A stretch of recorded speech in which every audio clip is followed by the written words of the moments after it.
Hello students, मैं कोमल गुप्ता आपकी chemistry teacher और आज हम chapter 4 inorganic chemistry that is D and F block. यहाँ हम डी एंड एफ ब्लॉक की एक्सरसाइज करने आए हैं एंड आई विश इससे पहले आपने पूरा चैप्टर रिवाइज किया होगा, क्योंकि हम सब जानते हैं भाई रिवीजन के बाद एक्सरसाइज सॉल्व करने में मजा आने वाला है। तो आज हम शुरू करते हैं डीएफ ब्लॉक की एक्सरसाइज। तो फर्स्ट क्वेश्चन जो हमारे पास है वो क्या है? Why are Mn plus compounds more stable than Fe plus 2 towards oxidation to their plus 3 state? देखो, Mn plus 2 कंपाउंड जो है मोर स्टेबल होता है देन Fe plus 2 कंपाउंड। क्यों होता है? देखो, ये हो गया Mn plus 2 और ये हो गया Fe plus 2। अगर हम बात करें Mn प्लस 2 कंपाउंड की, तो इसका इलेक्ट्रॉनिक कॉन्फ़िगरेशन क्या होता है? जनरल Mn का जो होता है वो होता है 3d5 4s2। क्योंकि प्लस 2 ऑक्सीडेशन स्टेट है तो ये क्या हो जाएगा? 3d5। ठीक है, चलो इसका क्या हुआ? 3d6 4s2 प्लस 2 है, 2 इलेक्ट्रॉन्स चले गए, क्या बचा भाई? 3d6। अब देखो 3d5 जो है वो कैसा है? d ऑर्बिटल्स में मैक्सिमम इलेक्ट्रॉन कितने फिल करते हैं? 10। उसका हाफ कितना होता है? d5। इसका मतलब due to the stability of half filled orbital, किसकी वजह से? Due to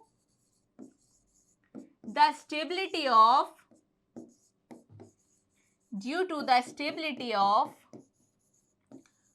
half filled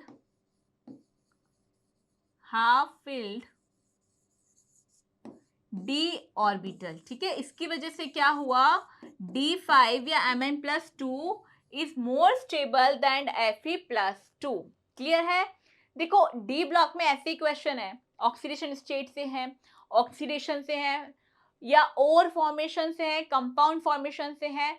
maximum question यहाँ से जो पूछे गए हैं एग्जाम में वो ऑक्सीडेशन स्टेट से ही रिलेटेड पूछे गए हैं। कौन सा कंपाउंड ज्यादा स्टेबल है, क्यों स्टेबल है, या फिर लैंथेनाइड और एक्टिनाइड कॉन्ट्रैक्शन। ठीक है, नेक्स्ट क्वेश्चन देखो, what may be the stable oxidation state of the transition element with the following d or electron configuration in the ground state of their atom 3d3 3d5 3d8 and 3d4। देखो क्या पूछ रहा है ये जो elements कुछ दे रखे हैं, जो 3d3 जिसका इलेक्ट्रॉनिक कॉन्फ़िगरेशन है, last electronic configuration 3d5 3d8 and 3d4।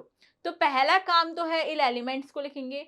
उसके बाद क्वेश्चन में पूछा गया है कि ये जो भी एलिमेंट्स आते हैं इनके स्टेबल स्टेबल ऑक्सीडेशन स्टेट आप लिख के बताइए। देखो अगर हम बात करें भाई 3d3 की, तो 3d3 पे क्या आता है? वेनेडियम। कौन सा आता है? वेनेडियम। अगर हम बात करें 3d5 की, कौन सा आता है?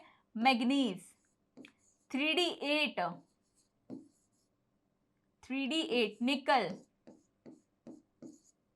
3d4 chromium. तो ये हमने चारों एलिमेंट्स लिख लिए, चारों एलिमेंट्स जिन जिन के इलेक्ट्रॉनिक कॉन्फ़िगरेशन इस क्वेश्चन में हमें बोला है। ठीक है, अब नेक्स्ट चीज सुनो क्या बोल रहा है। अब आपको इन एलिमेंट्स के ऑक्सीडेशन स्टेट लिखने हैं कि कितने ऑक्सीडेशन स्टेट तक ये स्टेबल होते हैं। तो देखो 3d3 है और 4s2 भी होगा, है ना। अब तुम सोचो जब इन एलिमेंट्स के हम ऑक्सीडेशन स्टेट की बात करेंगे तो ये देखो कहाँ से दिखाएगा? ये अपने दो इलेक्ट्रॉन्स जो है एस वाले उनको डोनेट कर सकता है और यहाँ से पांचों को भी कर सकता है। तो भाई ये दिखाएगा +2 से +5 तक। 2 डोनेट करेगा, 3 भी कर सकता है, 4 भी और 5 भी। तो +2 से टोटल 5 ही है उसके पास। डी में तो 5 ही है ना, तो पांचों को ही करेगा, 4s2 के दोनों को और 3d के तीनों को, तो हो गया 5।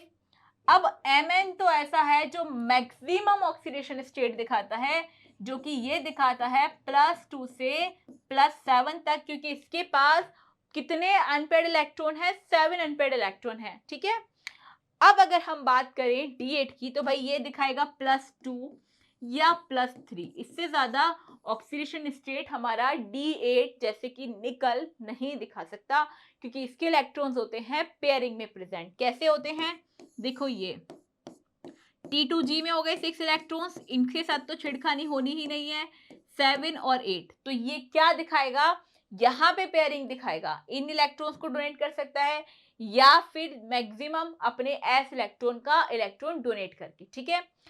D4 भाई कोई भी स्टेबल इलेक्ट्रॉनिक कॉन्फ़िगरेशन नहीं दिखाता, no stable configuration, no stable oxidation state, ये element D4 that is chromium show नहीं करता है, ठीक है। नेक्स्ट क्वेश्चन देखो, व्हाट इज लैंथेनाइट कॉन्ट्रैक्शन।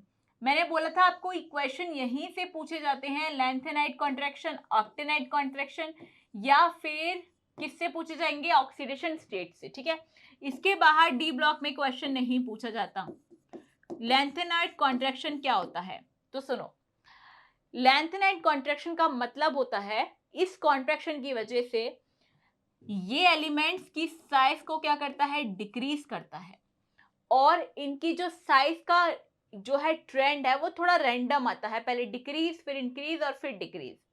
तो डिक्रीजिंग साइज होती है, किसकी वजह से होती है, इस कॉन्ट्रैक्शन की वजह से होती है। ये कॉन्ट्रैक्शन की वजह से ये इलेक्ट्रॉन्स को जो है बाहर ही जाने नहीं देता, अपने अंदर इतना कॉन्ट्रैक्ट करके रखता है। What are the consequences of lanthanide contraction? देखो इसकी consequences जो है वो एक ही है, इसकी वजह से it does not have a proper ionization potential trend of lanthanide elements। क्या है, आयनाइजेशन पोटेंशियल का कोई पर्टिकुलर ट्रेंड नहीं है लैंथेनाइट कॉन्ट्रैक्शन के एलिमेंट्स का, क्योंकि कभी तो आयनाइजेशन एनर्जी बढ़ती है, कभी डिक्रीज होती है, कभी कॉन्ट्रैक्शन कम लगता है, कभी कॉन्ट्रैक्शन ज्यादा लगता है, ठीक है। नेक्स्ट क्वेश्चन क्या है, what are the characteristic of the transition element and why are they called transition elements. देखो ट्रांजिशन एलिमेंट्स बोलते हैं डी ब्लॉक को, क्यों बोलते हैं, उनकी कैरेक्टरिस्टिक्स क्या होती हैं, which of the D block may not be regarded as the transition elements। तो पहली बात ये है, ट्रांजिशन एलिमेंट्स क्या होते हैं, ट्रांजिशन एलिमेंट्स हमारे होते हैं इनकम्प्लीट या हम बोले पार्शियली फिल्ड डी ऑर्बिटल्स। गौर से सुनना, इनकम्प्लीट और पार्शियली फिल्ड डी ऑर्बिटल्स, ठीक है, इनको हम क्या बोलते हैं भाई, ट्रांजिशन एलिमेंट, ठीक है। अब ऐसे एलिमेंट्स जो होंगे जिनके पास इनकम्प्लीट क्या नहीं होगा, डी में एलिमेंट्स नहीं होंगे या पार्शियल इलेक्ट्रॉन्स नहीं होंगे, तो वो क्या हो जाएंगे, हमारे एग्जाम्पल हो जाएंगे। जैसे कि अगर मैं बात करूं जिंक, कैडमियम और मरकरी की, इन तीनों के पास जो इलेक्ट्रॉन्स होते हैं वो 3d10, 4d10 एंड 5d10 होते हैं। इनको हम शूडो ट्रांजिशन एलिमेंट्स बोलते हैं। शूडो ट्रांजिशन एलिमेंट्स बोलते हैं क्यों, क्योंकि ट्रांजिशन एलिमेंट्स वाले ग्रुप में तो हैं, बट क्योंकि इनके पास कोई भी वैकेंट ऑर्बिटल नहीं होता, and due to this they are consider as pseudo transition element, they are not the transition elements. Clear है, कैरेक्टरिस्टिक क्या होती है, हाफ फिल्ड डी ऑर्बिटल्स होने चाहिए। नेक्स्ट क्या है, give explain giving reasons, transition metals and many of there compounds show paramagnetic behaviour. Paramagnetic behaviour कौन show करता है, बहुत बहुत सिंपल क्वेश्चन है, अगर आपको इस वर्ड का मतलब पता है। Elements which have unpaired electron, ठीक है, elements which have unpaired electron, वही क्या शो करेंगे, पैरामैग्नेटिक बिहेवियर। तो देखो transition elements and many of their compound show paramagnetic behaviour, ये आपको बताना है। डी ब्लॉक के maximum elements, the D block element have maximum number of unpaired electron and due to this they show the paramagnetic behaviour. D block के maximum elements के पास unpaired electron present होते हैं, इसकी वजह से कैसा बिहेवियर शो करते हैं, पैरामैग्नेटिक बिहेवियर। नेक्स्ट क्वेश्चन क्या है, the enthalpies of atomization of the transition metal are high. जो ट्रांजिशन मेटल्स होते हैं उनकी एंथैल्पीज हाई होती हैं। तो पहली चीज ये जाननी है एंथैल्पी क्या होती है, उसके बाद ही तो क्वेश्चन बता पाएंगे। तो एंथैल्पी का मतलब होता है बॉन्डिंग, कनेक्शन, कि वो कितने कनेक्ट हैं, उनके बीच में जो बॉन्डिंग है वो कितनी स्ट्रांग है। तो भाई जो हमारे ट्रांजिशन एलिमेंट्स होते हैं उनके पास हमने देखा +7 तक ऑक्सीडेशन स्टेट है। इसका मतलब भाई उनके बीच में जो बॉन्डिंग है वो बहुत स्ट्रांग होने वाली है, क्योंकि इतने इतने इलेक्ट्रॉन डोनेट कर दिए, बनाएंगे भी तो सही उनके साथ। तो इनके पास क्या होता है, due to unpaired electron they have high bonding ability. किसकी एबिलिटी होती है, high bonding ability, high bonding ability, and that is why they show high atomization energy। Bonding अच्छी होगी तो एटमाइजेशन एनर्जी उतनी ही आई होगी, क्योंकि उनको तोड़ने के लिए हमें ज्यादा अमाउंट में जो है एनर्जी प्रोवाइड करनी पड़ेगी। नेक्स्ट क्वेश्चन क्या है, the transition metals generally form coloured compounds.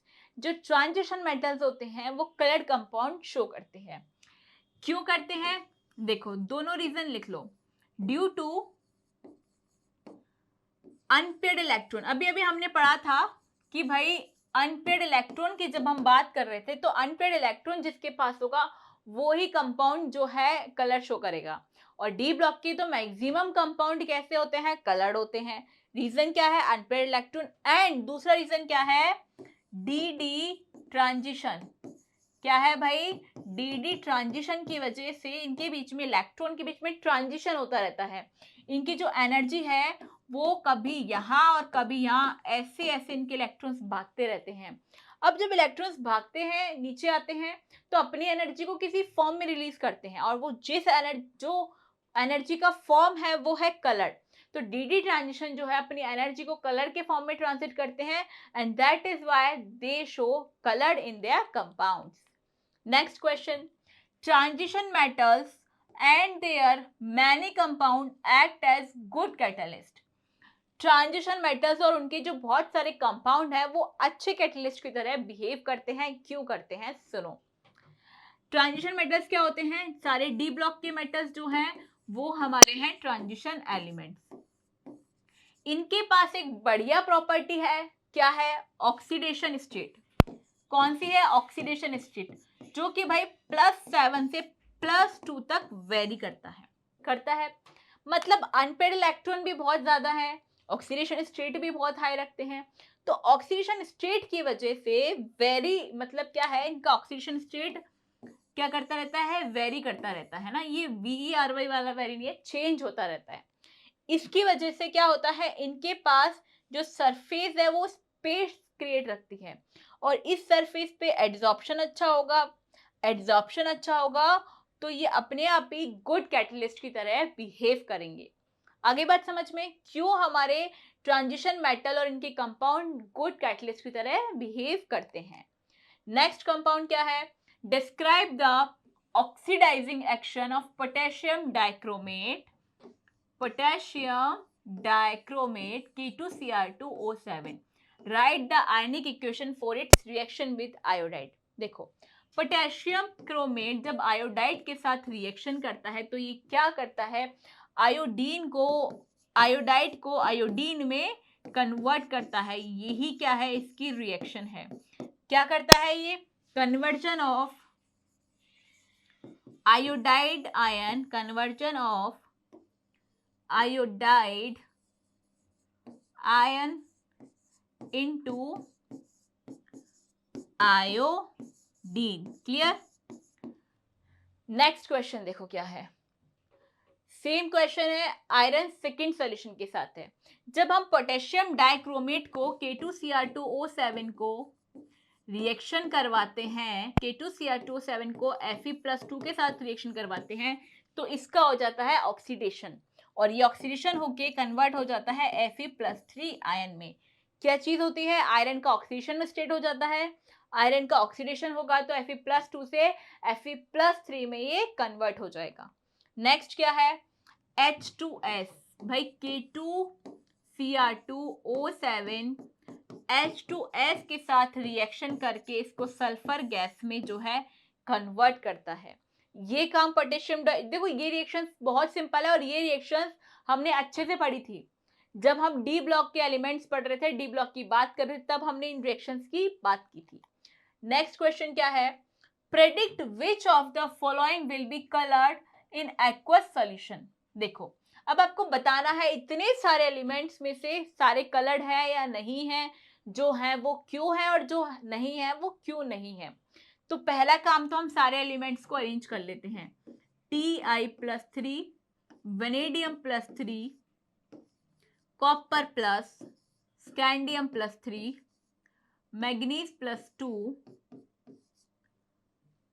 और क्या है भाई Fe+3 एंड कोबाल्ट+2। ठीक है, अब पहली चीज जो हम यहाँ करने वाले हैं वो हम इनका ऑक्सीडेशन स्टेट लिख लेते हैं, नॉर्मल इलेक्ट्रॉनिक कॉन्फ़िगरेशन लिख लेते हैं। ऑक्सीडेशन स्टेट गिवन है, नॉर्मल इलेक्ट्रॉनिक कॉन्फ़िगरेशन जो एलिमेंट का होता है, तो क्या होता है टाइटेनियम का 3d2 एंड 4s2। ठीक है, 3d3 4s2, 3d10 4s1, 3d1 4s2, manganese का 3d5 4s2,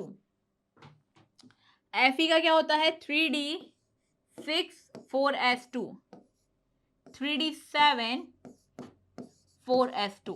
ठीक है, ये हमने अभी जितने भी एलिमेंट्स हमारे पास गिवन है उनका नॉर्मल या जनरल इलेक्ट्रॉनिक कॉन्फ़िगरेशन लिख लिया। अब हमारे पास काम क्या है, इनके ऑक्सीडेशन स्टेट के हिसाब से इलेक्ट्रॉन्स को उड़ाते जाओ। देखो +2 +3 है तो ये क्या हो जाएगा भाई 3d1। ठीक है, ये क्या हो जाएगा 3d2, 3 इलेक्ट्रॉन जाएंगे, यहां से 1-2 बचेंगे। Cu+ है मतलब 3d10, एक इलेक्ट्रॉन जाएगा Cu+ वाला। स्कैंडियम+3 है मतलब सारे इलेक्ट्रॉन चले जाएंगे, ये हो जाएगा 3d0। +2 है ये बचेगा 3d5। ठीक है, Fe+3 है ये भी बचेगा 3d5। Co+2 है ये बचेगा 3d7। ठीक है, अब हम बात करें कि इनमें से कौन सा कलर्ड है और कौन सा कलर लेस है और क्यों है। तो देखो यहां मेरे पास जो एलिमेंट है 3d1, 3d2, 3d5, 3d5 और 3d7, इन पांचों के पास अगर आप देखो तो इलेक्ट्रॉन्स हैं और इलेक्ट्रॉन्स कैसे हैं, अनपेयर्ड भी हैं। अगर आप 5 इलेक्ट्रॉन भरोगे तो भी इलेक्ट्रॉन, अगर इलेक्ट्रॉनिक कॉन्फ़िगरेशन चाहे आप पेयरिंग से भरो चाहे आप अनपेयरिंग से भरो, इलेक्ट्रॉन तो क्या होगा बचेगा अनपेयर्ड वाला, यहां भी बचेगा और यहां भी बचेगा। यहां बात करें तो यहां भी बचेगा और यहां भी बचेगा, मतलब ये सारे तो अनपेयर्ड हैं। अब अगर अनपेयर्ड इलेक्ट्रॉन्स मेरे पास प्रेजेंट हैं, कैसे अनपेयर्ड इलेक्ट्रॉन्स अगर मेरे पास प्रेजेंट हैं तो ये सारे कंपाउंड मेरे हो जाएंगे कलर्ड कंपाउंड। अब जो हमारे पास कलरलेस कंपाउंड बचेंगे वो कौन कौन से बचेंगे, ये दो जो कंपाउंड है ये हमारे पास बच जाएंगे कलरलेस। ठीक है, अब कलरलेस बचेंगे तो क्यों, because they do not have any unpaired electron.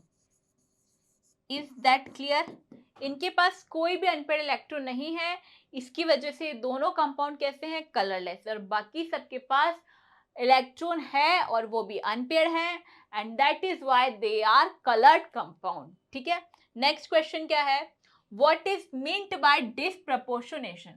Disproportionation का मतलब क्या होता है, ऐसी रिएक्शन जहां पे क्या होता हो ऑक्सीडेशन और रिडक्शन साथ में होता हो, वेयर ऑक्सीडेशन और रिडक्शन एक ही रिएक्शन में होता हो। मतलब कौन सी रिएक्शन हो रही हो, रिडॉक्स प्रोसेस अगर कहीं होता है, कौन सा प्रोसेस, रिडॉक्स, तो वो हमारा होता है भाई disproportionation reaction. Give 2 example of disproportionation reaction in aqueous solution. अब अगर हम बात करें डिसप्रपोर्शनेशन रिएक्शन की एग्जाम्पल की इन एक्वस मीडियम, तो देखो एक फिक्स एग्जाम्पल जो हमारे पास है जो हमें हमेशा लिखना है वो कौन सा है, H2O2 gives H2O plus O2। ये तो मतलब फिक्स है। अगर रिडॉक्स का क्वेश्चन आता है, डिसप्रपोर्शनेशन का आता है, एग्जाम्पल पूछता है या नहीं पूछता, तो भाई ये एग्जाम्पल तो डिसप्रपोर्शनेशन के नाम पे छापना ही है। नेक्स्ट देखो, CrO4 -3 प्लस H, ठीक है। अगर हम इसमें ये डालते हैं तो क्या होता है, chromium O4 -2 plus Cr+3 plus water. तो यहाँ पे देखो, ये जो मेरे पास कॉम्प्लेक्स बना है, ये जो मेरे पास कंपाउंड्स बने हैं, इसमें क्रोमियम का ऑक्सीडेशन हो रहा है, रिडक्शन हो रहा है और ऑक्सीडेशन हो रहा है। तो ये दोनों एग्जाम्पल किसके हैं, डिसप्रपोर्शनेशन रिएक्शन के। नेक्स्ट क्वेश्चन क्या है, compare the chemistry of actinides and lanthanoids with references. हमें एक्टिनाइड और लैंथेनाइड की क्या बतानी है, केमिस्ट्री बतानी है। इलेक्ट्रॉनिक कॉन्फ़िगरेशन की अगर हम डिफरेंस की बात करें तो भाई लैंथेनाइड्स में जो इनका इलेक्ट्रॉनिक कॉन्फ़िगरेशन होता है वो होता है 4f 0 to 14 वेरी करता है। फिर 4f के बाद क्या आएगा, 5d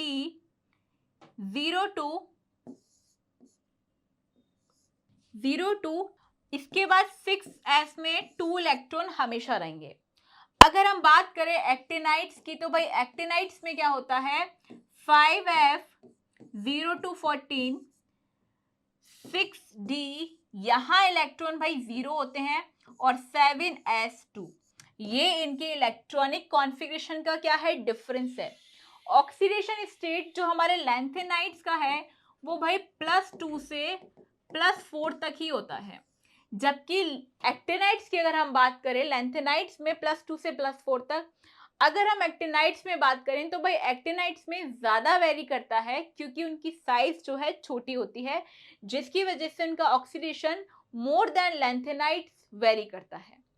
केमिकल रिएक्टिविटी देखो, आप ये जानते हैं कि यूरेनियम जैसे मेटल्स जो हैं एक्टिनाइड सीरीज में आते हैं, मतलब actinides have very very very high reactivity in comparison to lanthanide elements.